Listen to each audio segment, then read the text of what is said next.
Hello once again, my friends. So, you want to play a wizard. That's what we are going to talk about today. Now, I'm not going to give you a bunch of information on how to build your character from the ground up. That is what the Player's Handbook is for, and there's a million supplements and things on YouTube and elsewhere that will help you do that. Instead, today I want to give you some insight on the designs of the class. I want to give you some tips. I want to cover my favorite spells, how to roleplay a high intelligence character, embracing your weaknesses, and a little bit more. And I'm excited to do that. So I would tell you to roll for initiative, but I guess you don't really have a character yet. I'm just kidding. Roll for initiative.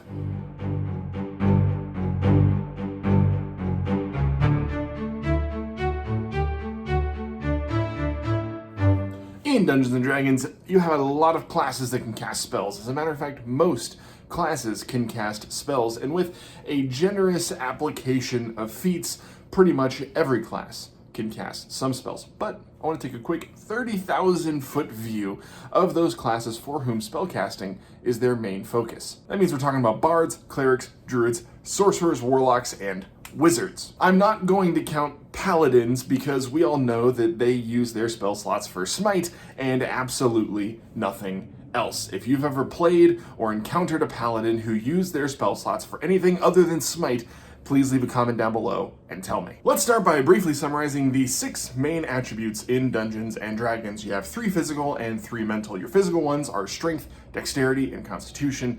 Your mental ones are intelligence, wisdom, and charisma. I like to break them down with the use of tomatoes.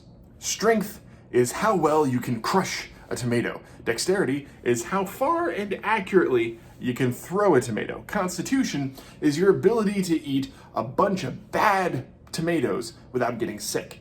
Okay, then you get into your mental stats, right? Intelligence is knowing that tomatoes are fruit. Wisdom is knowing not to put a tomato into a fruit salad. Charisma is the ability to sell a tomato-based fruit salad as salsa. Bards use charisma as their spellcasting ability because they get their power from their ability to persuade, convince, interact with, charm, and use their wit with other people. Clerics use wisdom because they have chosen a path of discipleship, and their power comes from their relationship with their deity and the wisdom that is passed down from deity to servant. Druids use wisdom as well, but for them it's different. It's not because of a relationship with a deity, it's more of an innate understanding of nature. And with that innate understanding and that relationship with nature comes the ability to manipulate it. Sorcerers use charisma because I wish I knew, honestly.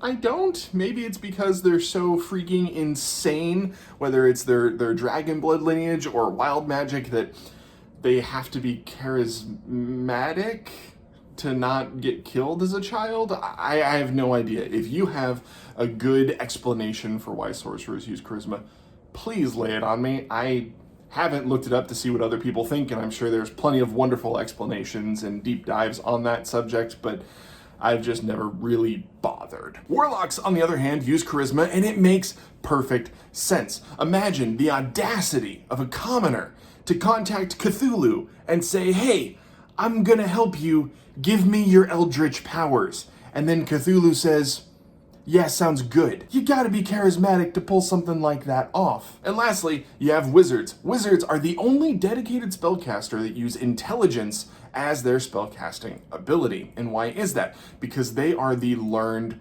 mages in Dungeons & Dragons. They're the ones who study books, who are reading, who are honing their craft day and night. They have spell books where they have meticulously copied down spells that they have found throughout their adventures and from other wizards.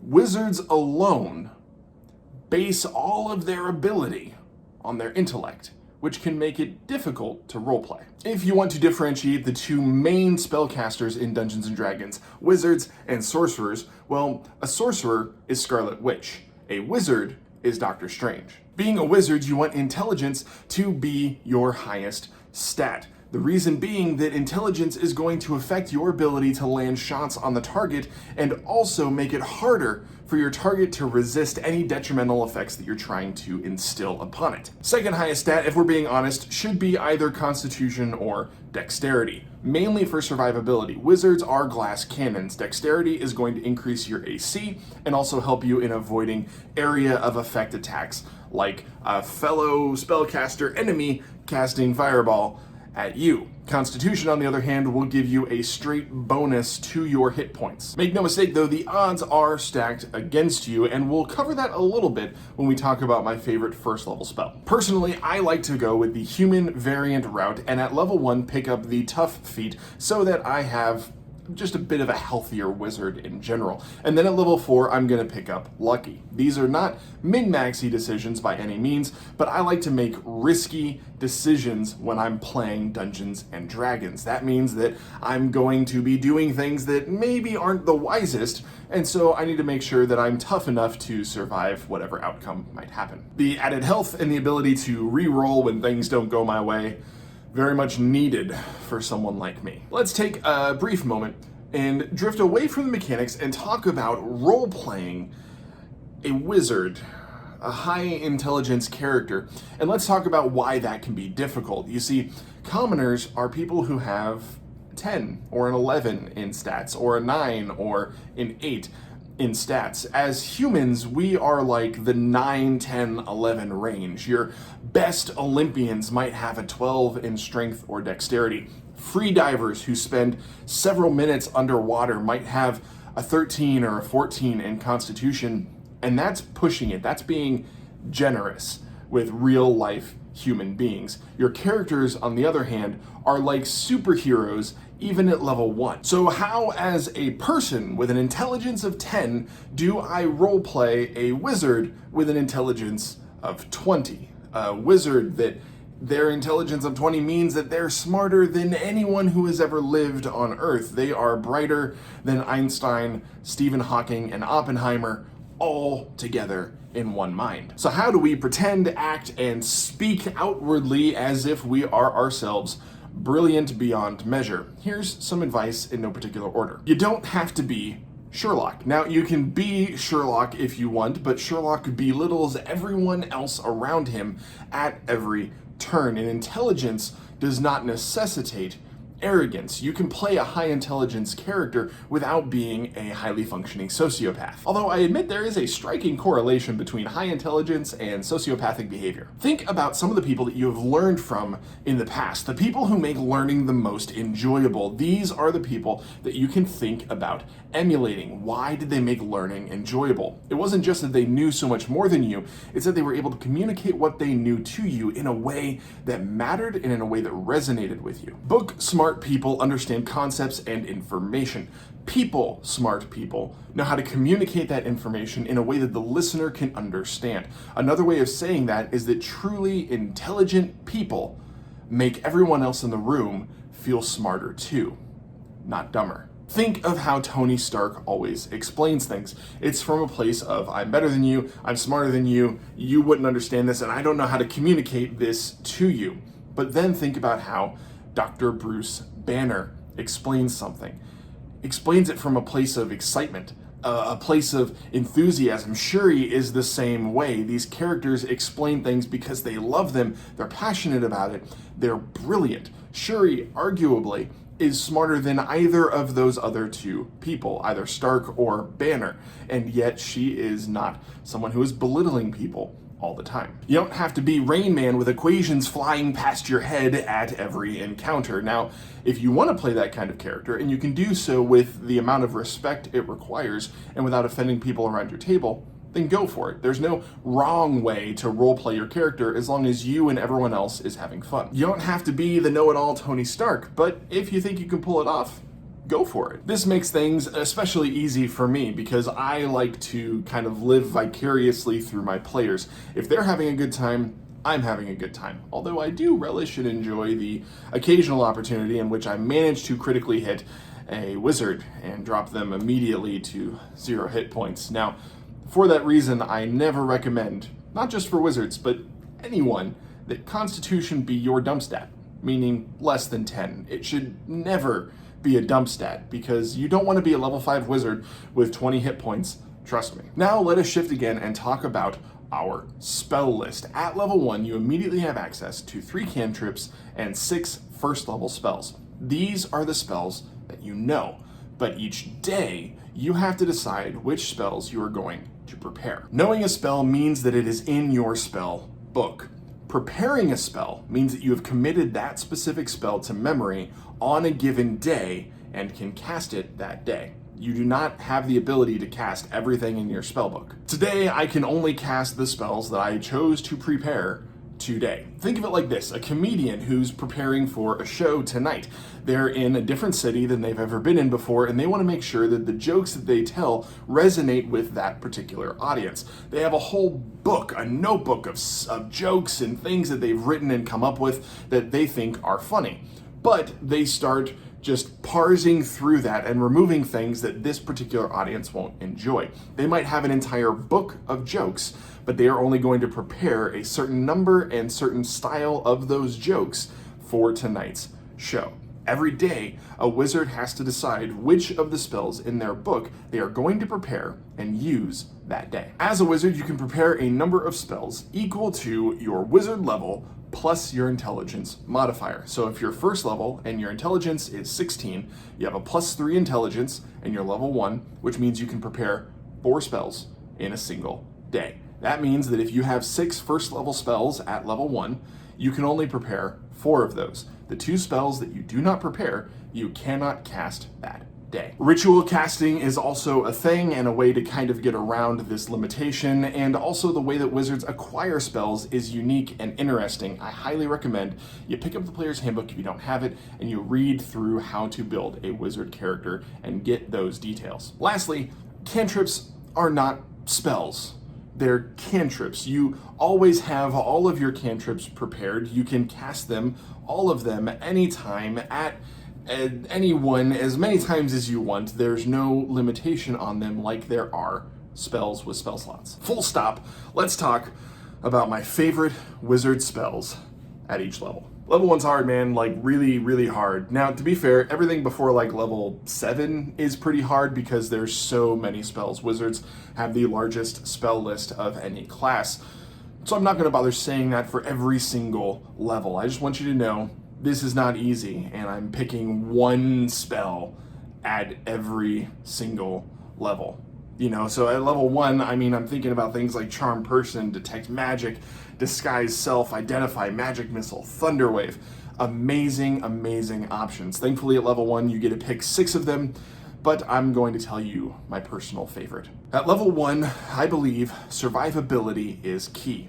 If you can survive another round, it's probably more valuable than getting a slightly more damaging spell off.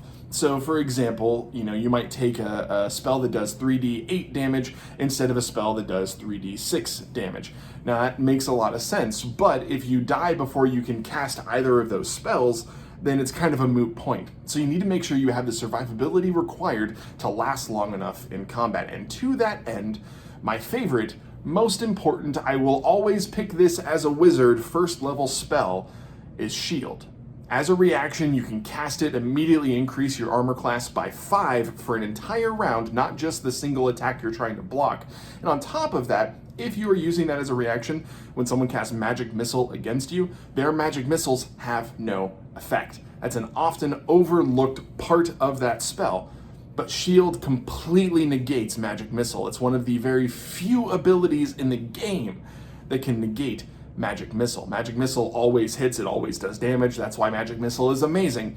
But Shield, also a first level spell, no Magic Missiles. For level 2, I am going to go with Hold Person. It's a classic. Wisdom isn't typically a great save, so Hold Person is going to land more often than not. I will say this though, a bit of a metagamey thing, but if you're going up against a a group of enemies that are all servants of a deity, like paladins and clerics, they're probably a little bit higher on the wisdom, especially the clerics, so just be aware of that when you're going to use something like Hold Person. Hold Person paralyzes a creature, and the paralysis condition in 5th edition is really, really powerful. It means that attacks against that creature from any range have advantage, and if you're attacking from within 5 feet of said creature and you hit after rolling with advantage, that hit is automatically a critical hit. A couple of close seconds would have been Misty Step, because I just really like Misty Step. On any character that I can take it, I tend to take it. It's just a lot of fun.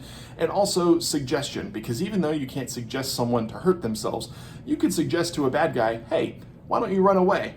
And then they do. And perhaps they provoke 3 or 4 attacks of opportunity from the melee people in your party. Suggestion can be oddly powerful. At level 3, I am not going to pick Fireball. I'm sorry, I'm just not going to do it. It's an amazing spell and I really like it. However, if I'm not playing a School of Evocation wizard, Fireball can actually be really damaging. The reason being that as a wizard, your dexterity is probably really low, which means your initiative is probably really low. And if you don't get a chance to get Fireball off before all of the melee guys rush in there, you have to decide, do I have room and the ability to cast Fireball in a way that isn't going to hit my teammates? And if not, I might not use Fireball, which means you pick up this big, shiny, awesome, powerful spell that you love, and you never get to use it. Now, the School of Evocation will allow you to sculpt your spells. That means that on an AoE attack like Fireball, you can decide a number of allies within range of the Fireball that it just doesn't hit, which is freaking awesome. But if you're not School of Evocation, you can pass on Fireball. It's okay. At level 3, I am going to pick Counterspell, because you can counterspell a Fireball. You can counterspell a lot of things. It never loses its value. It's a 3rd level spell that you can carry all the way to level 20 and never regret picking it up. You can cancel Plane Shift. You can cancel Power Word Kill. You can cancel any spell in the game if you cast it at a high enough level. Automatically, no effect. It's just a reaction.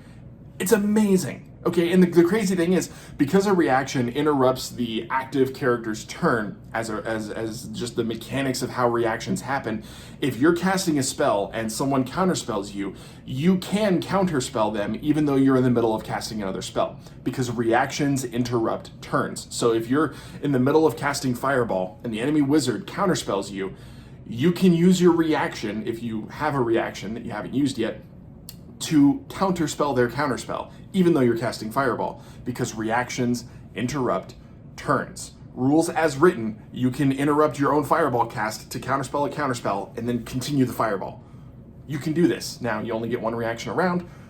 Hopefully they don't have several people that can counterspell you, but you can do this and no one does it, and it's awesome. Hey, if you enjoyed this video so far, would you be so kind as to leave a like or comment down below what your favorite wizard spells are? Interactions like this help YouTube know, hey, this is content we should share with other people, and that would be awesome. I love you and I really appreciate that. Thank you so much, but let's jump into what my favorite 4th level spells are. For level 4, I am going to pick Greater Invisibility, and the reason being, it's amazing. Sure, it only lasts a minute versus the level 2 spell Invisibility that lasts an hour, but the ability to continue casting spells and to make attacks while invisible is extremely powerful. Everyone, like extremely powerful. Just think about the fact that if you're invisible, attacks against you have disadvantage if they even have a general idea of where you are in the combat encounter. And on top of that, what do you think the odds are that a bad guy is going to go after the invisible spellcaster if there are visible threats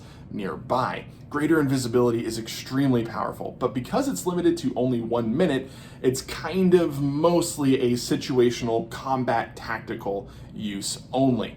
That's why you have an hour-long invisibility spell in a 2nd level spell. They solve very different problems. At level 5, I'm going to ignore the animate objects cheese. If you don't know what that is, I'm not going to tell you, and you can just Google it. I'm not sharing the forbidden knowledge. There are so many fun spells from here on out, guys. Like, this is where it gets really hard. There's a lot of great decisions from 5th level onward, and there's just a lot of things that, you know, what fits the flavor of character that you're building and what is going to be fun for you to use. Ultimately, if D&D isn't fun, it's not worth playing, right? Like, no D&D is better than bad D&D. So My favorite 5th level spell. I'm going to pick an odd choice. It doesn't have the utility of Teleportation Circle, the deception of seeming, or the power of Hold Monster. It is odd.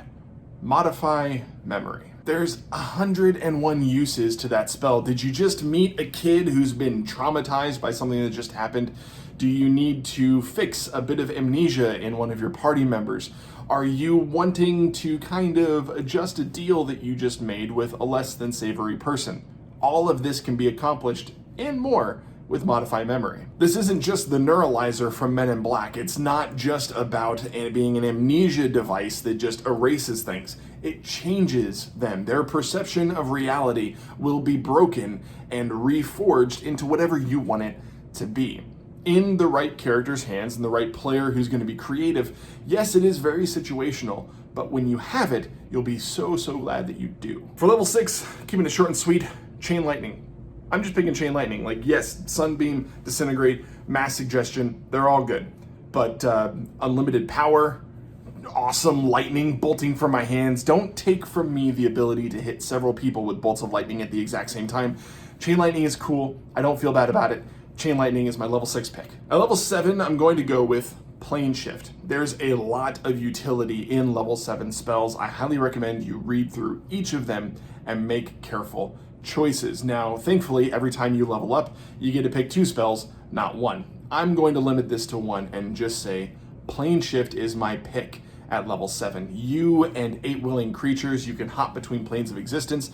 It also acts as a very powerful banishment spell against hostile creatures. For level 8, there's a lot of spells that have situational uses. If you're trekking around Barovia or a similarly dark, dreary, undead sort of laden world, Sunburst is going to be your best bet, but it's not going to be the one that I pick. For me, I'm going to go with Feeble Mind, a game-breakingly powerful spell. If the target fails their save, their charisma and intelligence are reduced to 1. Oh, and that save is an intelligence saving throw, and intelligence saves are notoriously bad. Usually the safest save to force on someone because it's almost always the worst one. If they fail, their charisma and intelligence are reduced to 1. They cannot cast spells. They cannot activate magic items. They don't understand language. They can't communicate in any intelligible way. Now, they can defend themselves, and they do recognize their friends, but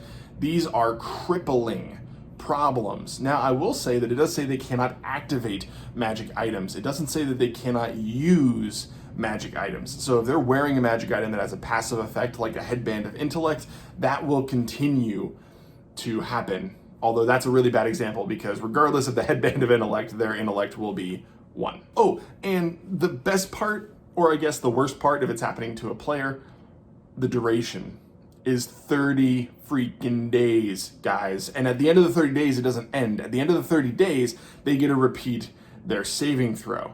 And only if they succeed does the effect end. Otherwise, it continues for another 30 days. This could end a character. This could retire an NPC. That's why I say it's game-breakingly powerful. Now, I will say, if you're up against someone who's casting 8th level spells at you, hopefully you have a few powerful spells of your own and a healer or someone in your party, or enough gold to bribe someone not in your party to just use a greater restoration spell. That will remove this effect and save the character. Heal and Wish also will do the same thing. Greater restoration's a little bit easier to come by. All right, folks, here we are. Level 9. I know what you're thinking. John, you're gonna pick Wish. Get it over with. Guess what? I'm not gonna pick Wish. What am I gonna pick? Well, it's also not gonna be Imprisonment, because Imprisonment is awful. It's like effectively a 7th or 8th level spell, and even then, it's not something I would pick at level 7 or level 8. I would just never pick Imprisonment. It's a single target. Now, if the save goes off, great. It's really powerful, but it's a save or die kind of situation where it's a single target, and if they make their save, you've wasted your 9th level spell for the day. That's not really that good if you think about it. Not for a 9th level spell anyway. Now, maybe if it targeted more than one person, or maybe if it forced that person to make their save with disadvantage. Sure, I guess, maybe, but not really. I'm going to go with True Polymorph. Now, why True Polymorph and not just Polymorph? Say you're fighting a Lich and you want to turn the Lich into a pig and you've already burned through its legendary resistances. Do not use a saving throw spell against a character that has like legendary resistances unless they've already used those legendary resistances, especially not a 9th level spell. Bad idea. You're just going to waste your 9th level spell because I guarantee you they will use their legendary resistance to not be turned into a pig. But the reason you would want True Polymorph over regular Polymorph is you're not just limited to turning it into a pig. You can turn a creature into an object, like an inanimate object. You can turn a Lich into a pocket watch, and it can't take any actions, it can't do anything because it's a pocket watch. You can just put it in your pocket and that's it. And the encounter's over and you've got a Lich in your pocket, but it's a pocket watch. After an hour, if you don't lose concentration, because it is a concentration spell, the change is permanent. You just have a pocket watch. Lich is gone, right? You can take the pocket watch and you can smash it with a hammer and destroy the pocket watch. Like, it doesn't matter. You're not reversing the spell. There's no hit points. It's just, you just broke a pocket watch. You can just keep the pocket watch. It doesn't have the soul of a Lich in it. It's just a pocket watch. Holy crap, y'all. That spell is amazing. However, I will say, depending on how I'm feeling, I might also just pick up Meteor Swarm because there's something freaking majestic about rolling 40 d6 of damage. 40 d6 of damage. That is 140 points on average, but it could be so much more than that, and that's amazing, and I love it. All right, friends, we did it. We covered one of my favorite classes. If you are still here, thank you so much for sticking around. If you enjoyed this video, give it one of these. If you disliked it, give it one of those. Please, either way, I want to know the kind of content that you guys are enjoying so that I can continue to make things that you guys love. I, on the other hand, love you, love your faces, you're beautiful. As always, my name's John. I've been your RPG pastor, and I will see you next time.